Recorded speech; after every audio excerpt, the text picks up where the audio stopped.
The Man I Could Not Recognize, written by Daintyjha, for DigiCafé DaintyStories.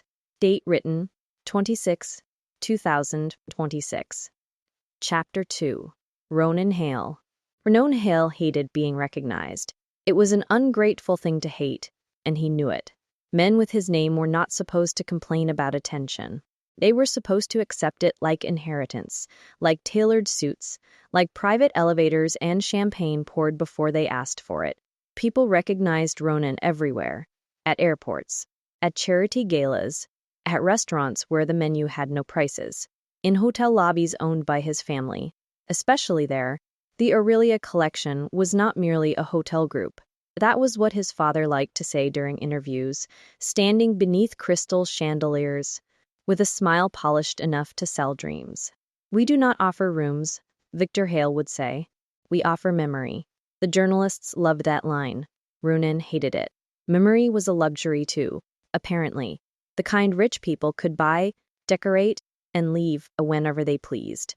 That morning, Ronan stood inside the presidential suite of Aurelia Grand Copenhagen, looking down at the city through glass tall enough to make ordinary buildings seem apologetic.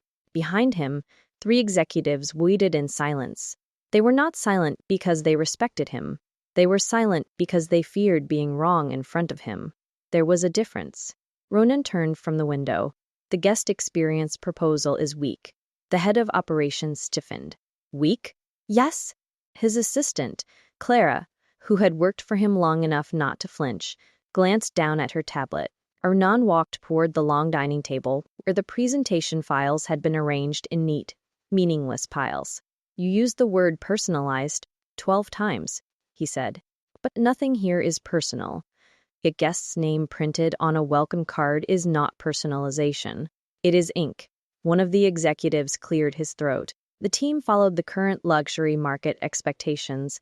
That is exactly the problem." No one spoke. Ronan opened one of the folders, scanned the first page, and dropped it back onto the table. "You are designing for people who want to post proof that they were here. I want you to design for people who remember how they felt here." Clara's mouth twitched slightly. She was amused. Everyone else looked terrified. Ronan buttoned his jacket. "Start again." The head of operations paled. "The full proposal?" "Yes. The client review is in 6 days. Then you have 5 days to make it worth reviewing." He left before they could answer. That was another thing people said about him. Ronan Hale never waited for permission to leave a room. By the time he reached the private elevator, Clara was beside him. "You were harsher than usual," she said. "I was honest. You can be honest without making people question their entire career." "Then they should choose stronger careers," Clara sighed. "You have a board dinner tonight. Cancel it." "I cannot cancel dinner with your father." "You can. You simply enjoy living." The elevator doors slid open. 2 hotel guests waiting in the corridor gasped when they saw him. One of them whispered his name. Ronan heard it. He always heard it. That half-breath of recognition. That tiny break in someone's voice when they realized they were close to power. "Mr. Hale," the woman said quickly. "I am so sorry. Could we get a photo?" Clara stepped forward with her professional smile. "Mr. Hale is on a tight schedule. It will only take a second." It never took a second. A second became a conversation. A conversation became a favor. A favor became an invitation, a request, an expectation. Ronan looked at the woman. She was smiling too brightly. Beside her, the man she was with had already lifted his phone. They did not see him. They saw his last name, his hotels, his father, his money, his picture in business magazines, his carefully managed image. Ronan Hale, heir to the Aurelia Empire, most eligible bachelor in European luxury hospitality, cold genius, difficult son, untouchable man. He gave them the smile he had perfected at 17. Polite, brief, empty. "Not today," he said. The woman's smile faltered. Disappointment turned quickly into offense. Ronan was used to that too. People wanted access, then called him arrogant when he denied it. The elevator doors closed. Clara watched him from the corner of her eye. "You know there are gentler ways to say no. There are also shorter ways." "Ronan." He loosened his tie. "What? You are in one of those moods?" I have moods now. You have weather systems. Despite himself, he almost smiled. Almost. The elevator descended smoothly, silently. Luxury was always silent. That was one of the first things his father had taught him. Money did not shout. It insulated. From noise. From discomfort. From consequences. Unless you were born into it, then money did not protect you. It exposed you. Ronan had been 12 when he first understood that his life did not belong only to him. His mother had taken him to a charity luncheon in Paris. She had worn a pearl-colored dress and smiled through an entire afternoon, while women with old family names spoke to her as if she were an expensive mistake. His mother, Celeste, had not been born rich. She had been beautiful, intelligent, and inconveniently poor. Victor Hale had married her anyway. For love, the newspapers claimed. For rebellion, his grandmother said. For possession, Ronan later decided. At the luncheon, one woman had leaned close to another and whispered, not quietly enough, "At least the boy looks like a Hale." Ronan had looked at his mother then. He expected anger. Instead, she smiled harder. That was the day he learned humiliation could be swallowed elegantly. Years later, when his mother left the family estate with 2 suitcases and no public explanation, the world called her unstable. Victor called her selfish. Ronan called her once. She did not answer. After that, he stopped calling. It was easier to be abandoned if you could pretend you had chosen silence first. The elevator opened into the lower staff corridor, away from the main lobby. Clara preferred that route for privacy. Ronan preferred it because employees were less likely to ask for photographs. They feared losing their jobs too much. Still, they recognized him. A housekeeper straightened when he passed. A concierge lowered his voice. A junior manager nearly dropped a stack of guest files. Recognition moved ahead of Ronan like a warning bell. By the time he reached the service entrance, he was already tired of himself.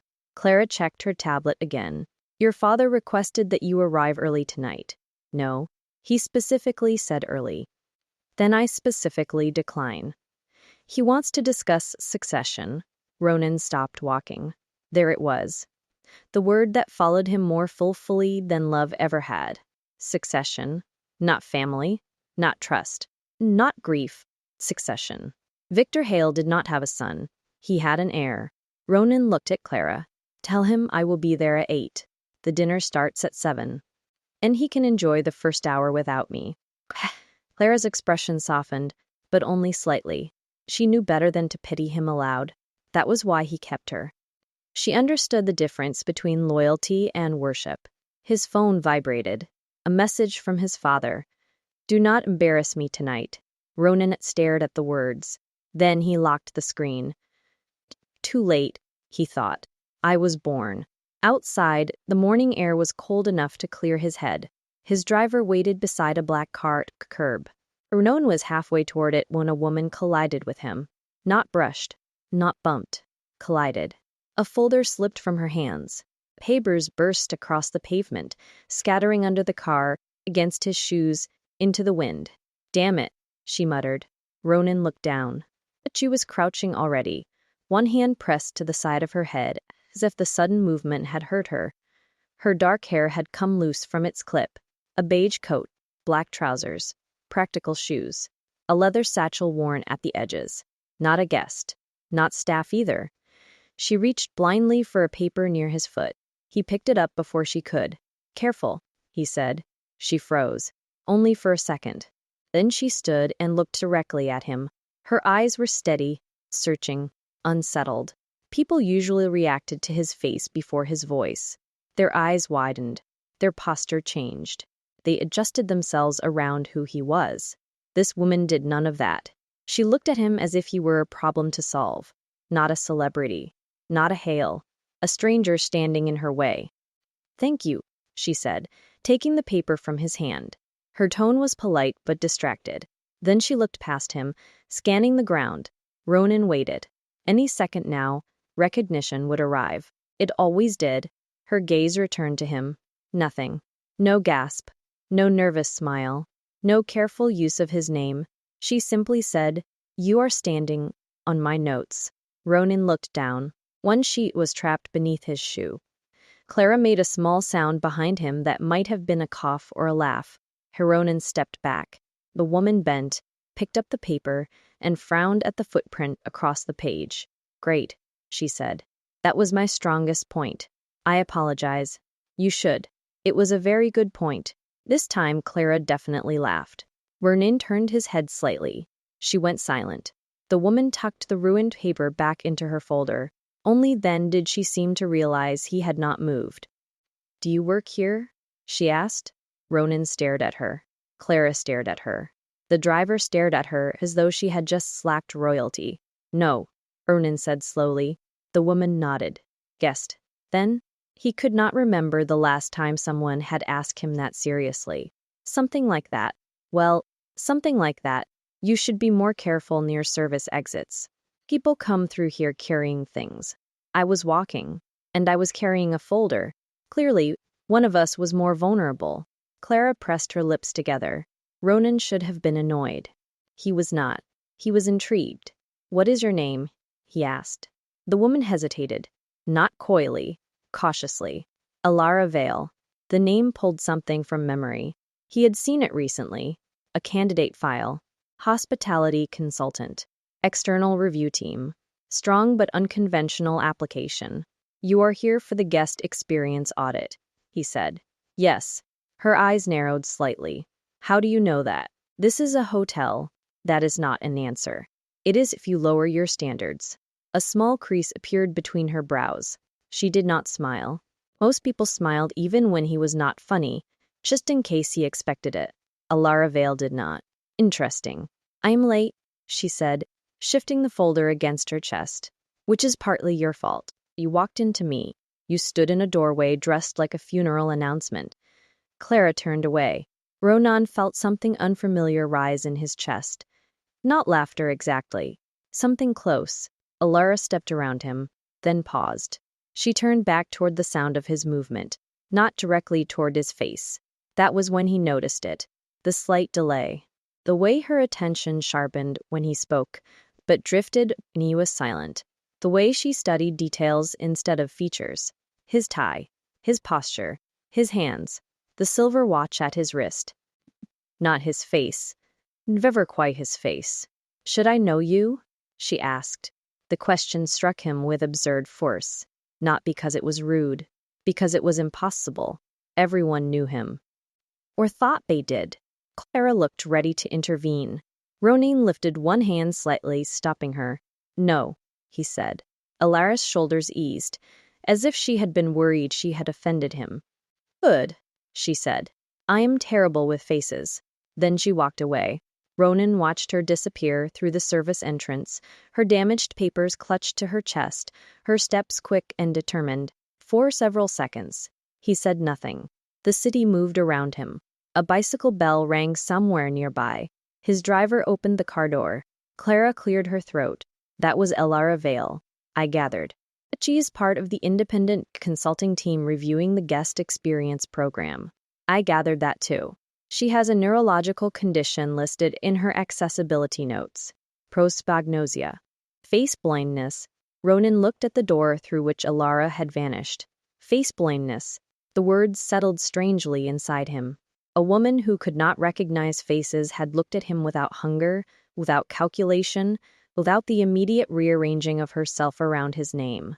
For the first time in years, Ronan had stood in front of someone and been no one. He should have found it insulting.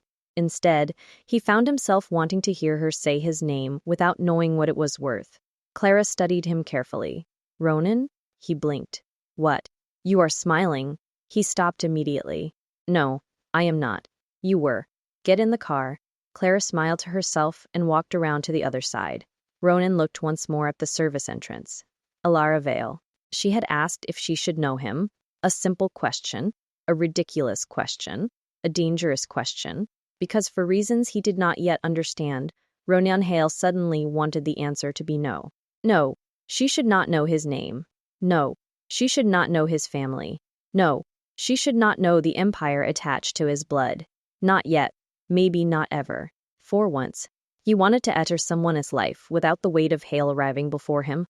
For once, He wanted to be recognized last. The car door waited open. Ronan got inside. As the vehicle pulled away from the curb, he looked out at the hotel's side entrance until it disappeared behind them.